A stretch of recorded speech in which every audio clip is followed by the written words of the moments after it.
उसको कह दीजिएगा चुड़ैल, और वो डाउनलोड कर लेंगे एकदम। याद करो फलाना तारीख इतना बज के इतना मिनट में चुड़ैल बोला। हम लोग फोड़ रहे थे यहाँ पे, अब भूकंप आ रहा था यहाँ। फोन किया अमेरिका को कि बकलवा आंधी उंधी ना उठ लो, फोड़ दिया वो परमाणु बम। थोड़ा बहुत कॉम्प्रोमाइज करके चलिए, भीड़ रहता है ना तो बहुत दिक्कत हो जाता है। लड़की लोग को कहते हैं जितना तकलीफ लड़के सह के पढ़ते हैं ना, आप लोग पढ़ाई छोड़ दीजिएगा। इन बेचारों को देखिए ना कितना मेहनत है। देखिए इसको, किसी लड़की को हम बोल देंगे काला साड़ या मंगरेला तो कल से क्लास छोड़ देगी, कोई ठीक नहीं, जाके FIR लिखवा देगी। ये बेचारों को झोरते रहते हैं, डांटते रहते हैं, जमीन पे बैठा रहता है, लसराया रहता है। इसे हाँ, लड़कों का दिल एक्चुअली होता ही नहीं है ऐसा। हम तो अपने को भी बोल देते हैं मंगरेला। लड़के किसी चीज को न सुनते ऐसे निकाल देते हैं, मतलब वो खराब चीज को सुनेगा सब निकाल देगा। लड़की उल्टा होता है, वो बढ़िया का चीज निकाल देती है। हाँ, खराब का डाउनलोड कर लेती है। उसको कह दीजिएगा चुड़ैल, और वो डाउनलोड कर लेंगे एकदम। याद करो फलाना तारीख इतना बज के इतना मिनट में चुड़ैल बोला था। चलो डिस्टर्ब नहीं, चलिए याद देखिए। ये नहर का नाम बता सकते हैं? इंदिरा गांधी नहर। दुनिया की सबसे लंबी सिंचाई नहर इंदिरा गांधी ने। दुनिया की सबसे लंबी नहर भी तो इंदिरा गांधी। 1974 में इंदिरा गांधी ने डिसाइड किया कि हमें क्या बनाना है, परमाणु बम बनाना है। कब डिसाइड किया इन्होंने? 1974 में। बट उस समय हम लोग उतना डेवलप नहीं थे, तो हम लोग यहां पर मई 1974 परमाणु बम का परीक्षण करने के लिए सोचे। लेकिन 1974 में हम लोग उतना डेवलप नहीं थे। 1974 में हम लोग के यहाँ मोटरसाइकिल नहीं थी बढ़िया, राजदूत उष्टू टाइप का थी सब। वहां फ्रीडम तो इधर आया है यार, 1974 में फ्रीडम कहाँ था? यमाहा वगैरह था। यहाँ पर इन्होंने पोखरण में परमाणु परीक्षण किया, लेकिन गलती से वो उतना सक्सेस नहीं हुआ जितना होना चाहिए था। उस परीक्षण का जो नाम था, उसका नाम था स्माइलिंग बुद्धा। क्या नाम था? स्माइलिंग बुद्धा। तो हो गया बात वही, भड़कइबो किए लोग, फूस दे करके रह गया, पकड़ा गए हम लोग। अब अमेरिका हम लोग पे दबाव बना दिया। अमेरिका ने एक नियम बना दिया CTBT और CTBT, comprehensive test ban treaty. कोई भी व्यक्ति परमाणु बम का परीक्षण नहीं कर सकता है, और बैन लगा दिया। ना आपको जल पे परीक्षण करने देंगे, ना थल पर परीक्षण करने देंगे, ना हवा में परीक्षण करने देंगे, पूरा बैन लगा दिया। और NSG बना दिया, national supplier group, nuclear supplier group, कि कोई भी देश भारत को मतलब यूरेनियम नहीं देगा। तो हम लोग के पास यूरेनियम ही नहीं था, चोरी छुपे हम लोग यूरेनियम मंगाते भी तो CTBT था, परीक्षण करने नहीं देगा। भारत ना NSG को माना है ना CTBT को माना है, और NPT लगा दिया, न्यूक्लियर नॉन प्रोफिलरेशन ट्रीटी, नाभिकीय अप्रसार संधि, की कोई भी देश दूसरे देश को मतलब टेक्नोलॉजी नहीं बेचेगा कि परमाणु बम बनता कैसे। मतलब साला चोट्टा चारों ओर से घेर दिया। कभी कभी गरिया देते हैं यार, क्या हम मशीन थोड़े हैं कि जो सेट कर दिए वही बोलेंगे। देश पे बात आती है तो हम सब भुला जाते हैं। तू दोस्त है, ट्रम्प है कि बाइडेन है, सोच रहा भाड़ में जा तू कोनो चीज हो। या पहले हमको मतलब तुम बनाओ परमाणु बम, कोई दिक्कत नहीं, हम लोग दिवाली वाला धुकधुकुआ बनाएंगे। मतलब NPT क्या कहता है? न्यूक्लियर नॉन प्रोफिलरेशन ट्रीटी, नाभिकीय अप्रसार संधि, कि कोई देश दूसरे देश को परमाणु टेक्नोलॉजी नहीं देगा। NSG, कोई देश मतलब बिना परमिशन, NSG के बिना मीटिंग के मतलब यूरेनियम सप्लाई नहीं करेगा, और यूरेनियम उसी को सप्लाई करेगा जिसने CTBT पर साइन किया कि हम परमाणु बम का परीक्षण नहीं करेंगे। जी भाई साहब, परीक्षण माने बम बना के क्या कर लेंगे? मान के चलिए हमारे पास टेक्नोलॉजी आ गया, ठीक है, और NSG से हम सप्लाई करके यूरेनियम भी ले लिए। NPT कहता है बम परीक्षण नहीं करने देंगे। तो भाई बना के रखने से थोड़े होता है, एक बार पटके उठके तब ना समझ में आएगा काम कर रहा है कि नहीं। पता चला बना के रख लिए, युद्ध में पटके तो धुआं दे के रह गया। तो एक बार परीक्षण मतलब चारों ओर से हम लोग को घेर दिया था। अब भारत वाले वैज्ञानिक भी तो मतलब है सब उसी हिसाब के ना। भारत वाले ने कहा कि एक काम कीजिए, एक समझ में नहीं आ रहा है, अमेरिका से कहिए तू हमारे यहाँ परमाणु बिजली घर लगाओ। तो इंदिरा गांधी थी ना, अमेरिका को फुसला दी, कहीं कि देखिए ना गुजरात में हमारा तारापुर जगह है, वहां परमाणु बिजली घर लगाना है, उसमें बिजली बनेगा लाइट बत्ती जलेगा, आप बिजली घर लगाइए। सुने हैं कि 300 करोड़ का खर्चा आता है, और जबकि 200 करोड़ का खर्चा आता था। तो अमेरिका लपलपा गया कि अरे दादा बिना मोलाई तो रेट बढ़ा दी है। अजब हाल है भाई, महिला मोलाई ना करे, ऐसा हो सकता है? महिला को कोनो सामान फ्री में कहेंगे तो कहेगी 2 गो दे दो।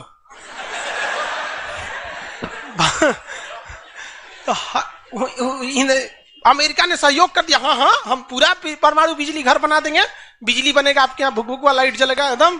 तारापुर में 1972 में बिजली घर लगा दिया। अब बिजली घर चलेगा कैसे?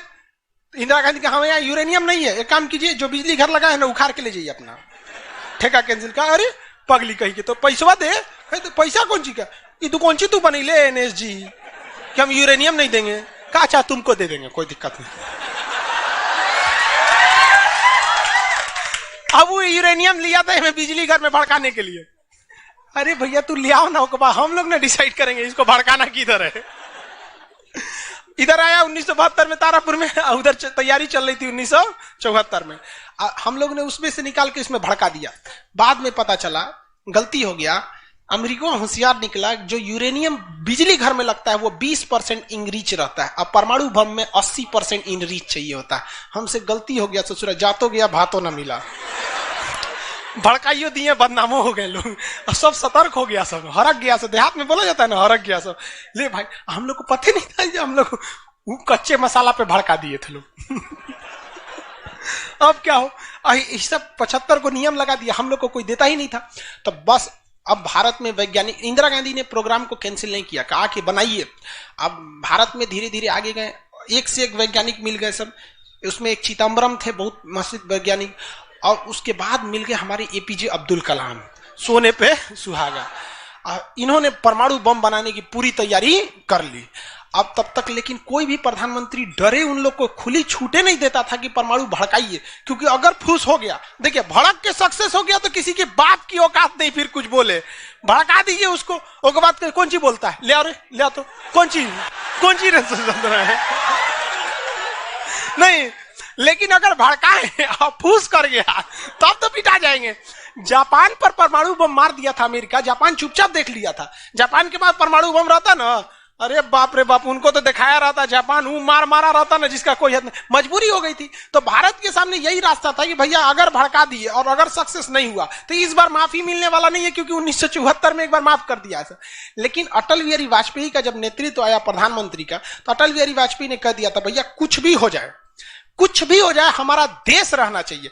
आज के नेता रियलिटी बताते हैं। अटल, हम और आप उस पीढ़ी में से हैं जिन्होंने एक साथ 2 महापुरुष को अपने देश में देखा, राष्ट्रपति के रूप में APJ अब्दुल कलाम और प्रधानमंत्री के रूप में अटल बिहारी वाजपेयी। और यह सौभाग्य पृथ्वी पर अब किसी को नहीं मिलने वाला है, क्योंकि ये ऐसे लोग थे जिनका अपना परिवार बाल बच्चा कुछ नहीं, देश ही समझा मतलब देश है, मतलब देश है यहाँ पे, और कुछ नहीं। यहाँ पे गलवान में चीन घुसा है ना, चोट्टा अटल बिहारी वाजपेयी रहते तो बता रहे, तो दिखने में बुढ़ा थे अटल बिहारी वाजपेयी।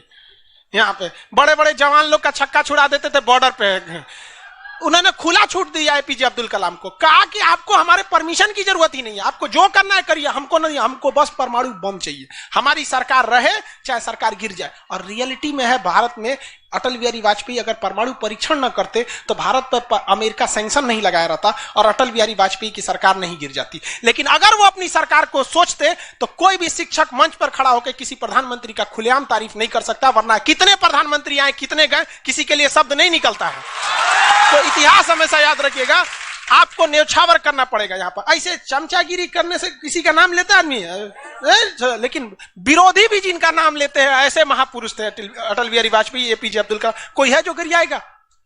हाँ, उसे अपने बेचारा शर्मा जाएगा, किसको बोल रहे। उन्होंने खुला छूट दिया और कहा कि जो करना है करिए। APJ अब्दुल कलाम कहे ठीक है, लेकिन अमेरिका को पता चल गया कि सोचा APJ अब्दुल कलाम चल गया वहां, ये पक्का सफल कर देगा, तो उसने उसके ऊपर ना सैटेलाइट छोड़ दिया, अमेरिका से सैटेलाइट छोड़ा और भारत के ऊपर निगरानी करने के लिए।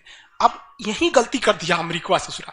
APJ अब्दुल कलाम को फुसलाने के लिए नासा बुलाया, आइए ना, आइए नासा आइए, तो APJ अब्दुल कलाम चल गए और कहा कि देखिए देखिए कितना बड़ा बड़ा मशीन है नासा में, ऐसा ना इंडिया में है, टूटल फूटल स्टेपलाइजर रख ले रहता है, स्टेपलाइजर का नट उठ जाता है तो पिलास से दाब के करता है। कहा वहां वैज्ञानिक बने, यहाँ आइए हम आपको नासा का हेड बना देंगे। यहाँ पर कहे कि ठीक है, हम नासा का हेड, हम क्या करेंगे, हमारा कौन है, ना बाल बच्चा ना कुछ, एक को चीज है मेरे लिए, मेरा दुनिया में कुछ नहीं है, केवल और केवल मेरी भारत माँ है, आप वो भी छीन लेंगे हमसे, ऐसा थोड़े हो सकता है।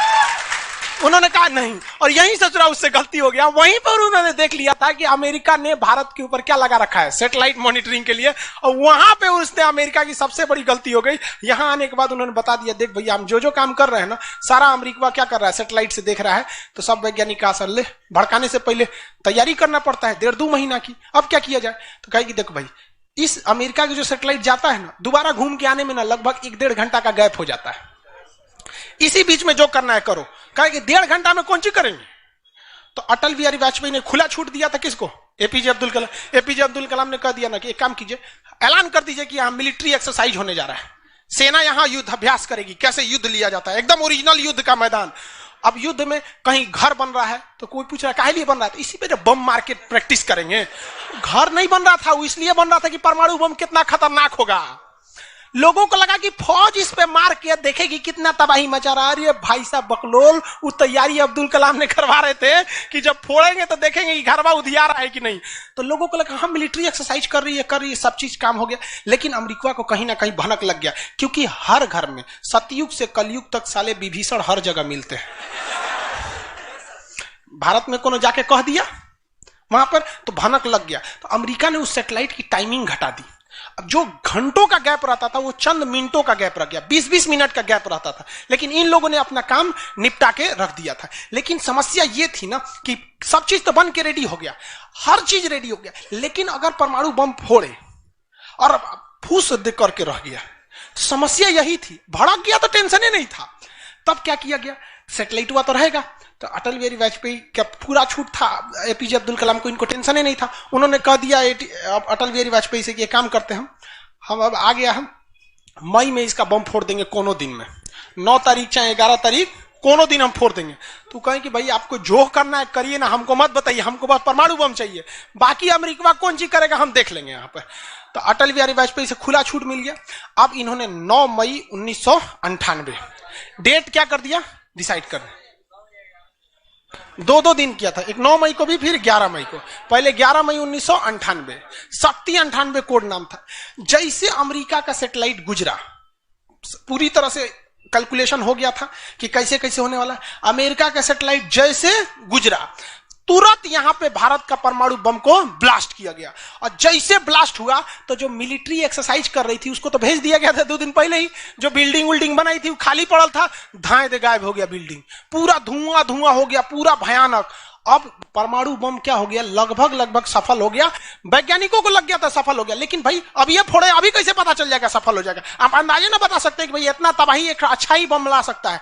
लेकिन तब तक सैटेलाइट उसका घूम के आ रहा था और पकड़ लेता, तब क्या होता, मान के चलिए पकड़ लेता, अब पता चला कि सफल नहीं हुआ, खाली धुआं कर दिया, गड़बड़ हो गया। तुरंत अटल बिहारी वाजपेयी को फोन किए एपीजे अब्दुल कलाम कि तुरंत आप मौसम विभाग को कहिए कि राजस्थान में भयानक तूफान आया है, कोई नहीं जाएगा। अटल बिहारी वाजपेयी ने तुरंत घोषणा करा दी, राजस्थान के लोग अपने घर में रहे, बहुत भयानक तूफान आया है। अब उसका सैटेलाइट आ रहा है तो देख रहा है धुआं हुआ है, तुरंत मैसेज भेजा नासा में, धुआं हो गया यहाँ पे। कहीं मतलब धुआं हुआ है, तूफान आया है वहां पे। तूफान आया है, सोचा। वहां से चला गया, तब परीक्षण देखा गया, एकदम सक्सेस। अब टेंशन ही नहीं है, एक और फोड़ दो, 2 को फोड़ दिया गया, पूरी तरह से सक्सेस हो गया। और ससुरा अमेरिका को अभी तक पता है कि वहां तूफान आया है, अरे वहां दूसरा तूफान आया है। अब भारत में कुछ भी कहिए तो डर तो लगता है, भाई अमेरिका बहुत खतरनाक देश है। आज हम लोग भले शक्तिशाली है, 1998 में हम लोग को पाकिस्तान आगे दिखा देता था, 99 की करगिल वार याद कीजिए। आज हम लोग बहुत आगे निकल गए, लेकिन उस समय बहुत पीछे थे हम लोग। अब डर तो था ही। अब भारत के प्रधानमंत्री सब राष्ट्रपति सुखपुकाइल थे, अमेरिका क्या करेगा ओके पते नहीं। 9 तारीख बीत गया, 10 तारीख बीत गया, पता ही नहीं चला अमेरिका को। अटल बिहारी वाजपेयी अब्दुल कलाम से पूछे कि महाराज तो सोचा कुछ सुख ये नहीं रहा है, तो करे ओकरा पते ना चलल है। एक काम करते हैं, आप धड़ल्ले से फोड़ देते हैं, क्या फायदा है हम। तो फिर 11 मई को 3 गो और फोड़ दिए। दुगो गायब करके। जैसे परमाणु बम निकला धड़ाम से फोड़े, पता ही नहीं चला। दूसरा, लेकिन भाई धड़ाधड़ 5 गो फोड़ दीजिएगा तो पता चल जाएगा कि नहीं पता चल। ये डाउट हो गया पाकिस्तान को। जनते का है, हम लोग फोड़ रहे थे यहां पे, अब भूकंप आ रहा था यहां। फोन किया अमेरिका को कि बकलवा आंधी उंधी ना उठ लो, फोड़ दिया वो परमाणु बम।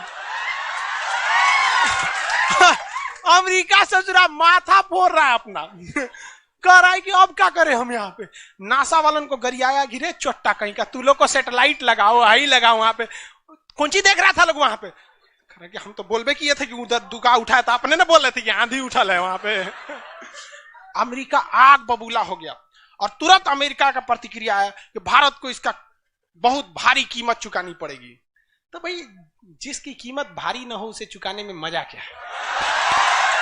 और अमेरिका ने खुलेआम भारत को ललकार दिया कि अमेरिका कभी भी इस बात को स्वीकार नहीं करेगा कि भारत एक परमाणु संपन्न देश है। भारत को कभी भी अमेरिका इस बात की मान्यता नहीं देगा। अटल बिहारी वाजपेयी ने भी कॉन्फ्रेंस तुरंत मीडिया के सामने आए और कहे कि जो चीज हमारे पास है उसके लिए हमें किसी के प्रमाण की कोई आवश्यकता नहीं है। और जिस देश को यह लगता है कि हमारे पास परमाणु बम नहीं है या जिन देश को हम पर शक है वह आ जाना युद्ध के मैदान में, बताएंगे है कि नहीं।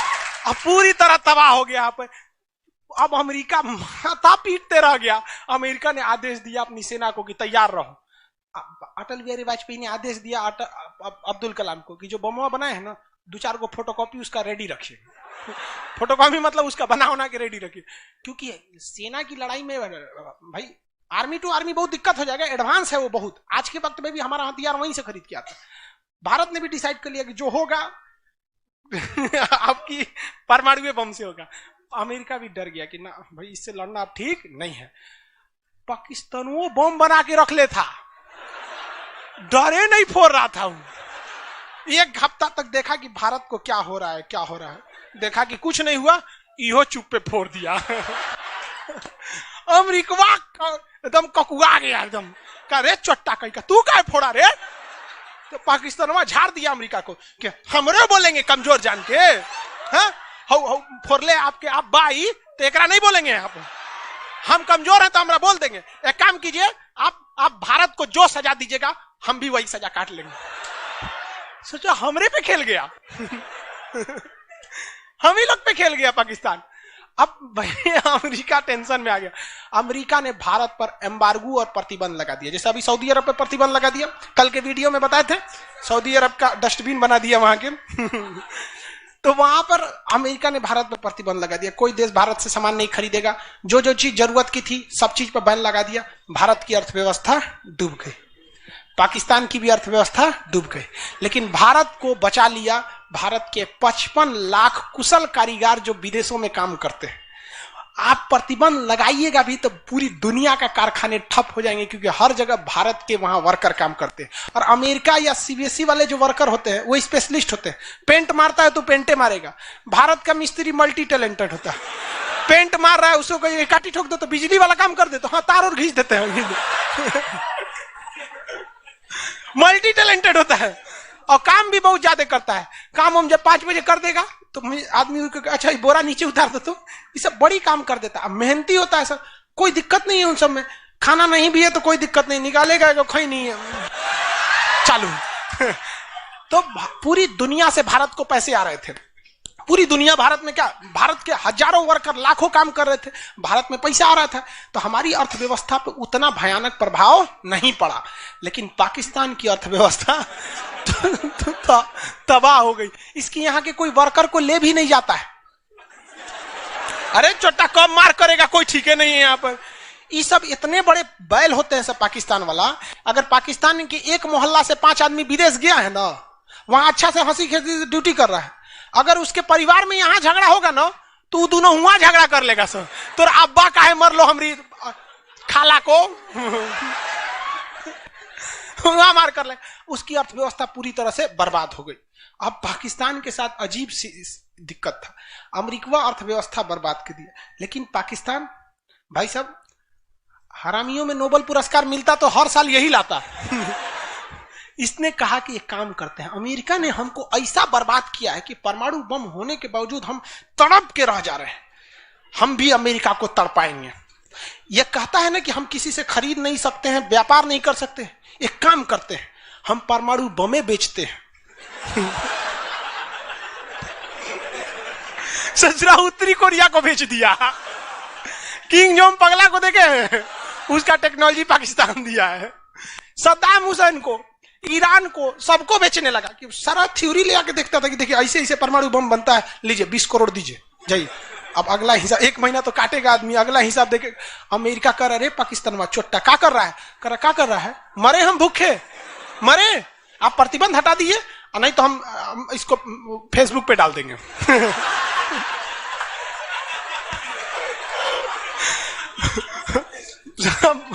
अमेरिका पगला गया, अमेरिका प्रतिबंध हटाया। इस बार फायदा उठा लिया भारत, कहा कि रे ओकरा हटाया तो हमरो प्रतिबंध हटाओ। समझ आ गया कि नहीं? तो गलती से भी अगर हम लोग जब भी एक दूसरे का अंतर्राष्ट्रीय मंच पर साथ दिए हैं ना, तो दोनों को फायदा हुआ है। लेकिन ये चोट्टा उसको समझ में नहीं आता है। अभी भी अगर वो शांति से रहेगा ना तो बहुत आगे जाएगा, और अशांति से रहेगा तो एकदम में आगे चल जाएगा। परमाणु परीक्षण समझ में आ गया? किसी को कोई दिक्कत कहां होता है? पोखरण में। आज भारत परमाणु संपन्न है या नहीं है? परमाणु की आवश्यकता है? नहीं। अब अमेरिका केस कर दिया भारत पर, कहा कि आपने न्यूक्लियर प्रसार संधि तोड़ा है। भारत ने कहा हम नहीं तोड़े, हमने किसी से संधि मंगाया ही नहीं है, हमारे खुद के वैज्ञानिकों ने खुद बनाया है। और ये बात खूब एपीजे अब्दुल कलाम ने बोला था। कौन सी बोलता है चोराए हम बनीले, बताएं कैसे बनता है। कहा कि अच्छा ठीक है ये नहीं है, लेकिन आपने यूरेनियम तो चोरी से मंगाया। कहा चुप चट्टा कहीं का, चोरी से मंगाया। हमारे केरल में यूरेनियम निकलता है, जादूगोड़ा की खान झारखंड से निकलता है, उसी से हम बनाए। हम किसी से भीख नहीं मांगे हैं, हम हिंदुस्तानी हैं लोग यहाँ पे, भीख में तो हमें कुछ भी नहीं चाहिए। तो एनएसजी कहा कि अभी तब कहा अब कौन सी पे मुकदमा ठोके, तब इस पे ठोक दिया भारत पे। आपने परमाणु परीक्षण किया क्यों है? भारत ने ये मुकदमा जीत लिया। जानते हैं कैसे? कहा कि कैसे, हमने तो कोई नियम नहीं तोड़े हैं। सीटीबीटी कहता है आप पानी में नहीं फोड़ सकते हैं, जमीन पे नहीं फोड़ सकते हैं, हवा में नहीं फोड़ सकते, हम जमीन के अंदर फोड़े हैं। भारत ने कहा फोड़ा था? जमीन के अंदर। तो भारत को उस समय हर चीज साथ दिया था, बुद्धि, विवेक, बल, शक्ति सब रहना चाहिए, तब आप जीत सकते हैं। ऐसा नहीं कि परमाणु बम ले लेने से आपको जीत जाएंगे। कब कैसा सिचुएशन था, आंधी आया है, परमाणु बम फूट गया, तो हर चीज बहुत कांड हुआ यहाँ पे। बाद में अमेरिका को समझ में आ गया कि नहीं हो सकता है, अब भारत को नांग नहीं सकते। वो गया जमाना जब हमारे ऊपर किसी का शासन हुआ करता था। आज भी भारत में बस जाति पात खत्म हो जाए, ऊंच नीच पे लड़ना खत्म हो जाए, और Congress BJP high party how party मतलब नेतागिरी खत्म हो जाए, तो सोचिए ना हमारे पास कमी किस चीज की है कि नहीं? नेतागिरी तो सॉल्व हो सकता है। यूपीएससी का एग्जाम कंपलसरी कर दीजिए नेता बनने के लिए। काम खत्म, तुरंत खत्म हो जाएगा काम। आप इसको समझ में आ गया कि नहीं? लाइव वाले सब लोग समझ में आ गया? अब आगे कल समझेंगे लोग। आज के